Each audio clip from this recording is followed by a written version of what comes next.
નમસ્કાર, આપ જોઈ રહ્યા છો રફતાર ન્યૂઝ બુલેટિન. રફતાર ન્યૂઝ બુલેટિનમાં આપનું હાર્દિક સ્વાગત છે. જોઈએ આજના મહત્વના સમાચાર.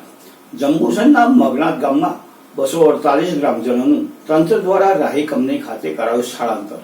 જંબુસર તાલુકાના વિકાસ અધિકારી હાર્દિક રાઠોડ તમામ અસરગ્રસ્તોને સ્થળાંતર કર્યા તો તંત્ર દ્વારા તમામ ગ્રામજનો માટે રહેવા તથા જમવાની સુવિધા કરવામાં આવી.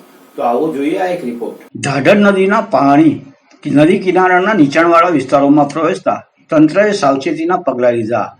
મગનાથ ગામના ચોરેશિયા વગો તેમજ ખાનકુવા વિસ્તારમાં રહેવાસીઓને સ્થળાંતર કરાવવામાં આવ્યું. તાલુકા પંચાયતના ટીડીઓના જણાવ્યા મુજબ 102ની સપાટીથી ઢાઢર નદી વટાવતો ખાનપુર, મગનાથ, બજાગરા, મહાપુરા, કુંડળ, વહેલમ, બોજાદરા તેમજ વાલચંદનગર સહિતના વિસ્તારોના અસર થવાથી શક્યતા બતાવી હતી.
નામ બોલો.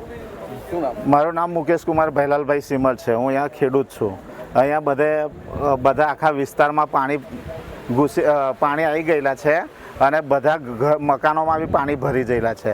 તો બધાને આ રાહી કેમિકલ કંપનીમાં સ્થળાંતર કરાયેલ છે અને બધી જમવાની સુવાની વ્યવસ્થા અહીંયા ટીડીઓ સાહેબના કહેવાથી કરેલ છે. આજ રોજ જંબુસર તાલુકામાં આપણે મગનાથ ગામે ઢાઢર નદીનું પાણી 101 ફૂટે પહોંચી ગયું છે. તો એના કારણે આજે ગ્રામ પંચાયતના 3 વિસ્તારો, એક અંબાજી મંદિર, નવી નગરી અને ખોડ વિસ્તારમાં પાણી કે લોકોના ઘરમાં પ્રવેશી ચૂક્યા છે અને એના કારણે સર આપણે લોકોનું સ્થળાંતર બી કરવાની આપણે ફરજ પડી છે. તો એના ભાગરૂપે આજે રાહી કેમિકલ કંપનીમાં 248 લોકોનું સ્થળાંતર કર્યું છે, જ્યારે ખોડ વિસ્તાર અને અંબાજી મંદિર અને નવી નગરી વિસ્તારના લોકોને આપણે વૈદ્યનાથ મંદિરમાં શિફ્ટ કર્યા છે. ગ્રામ પંચાયત તરફથી એમને રહેવા જમવાની વ્યવસ્થા કરવામાં આવી રહી છે અને મેડિકલ ટીમ દ્વારા એમનું આવતીકાલે હેલ્થ ચેકઅપ બી કરવામાં આવશે.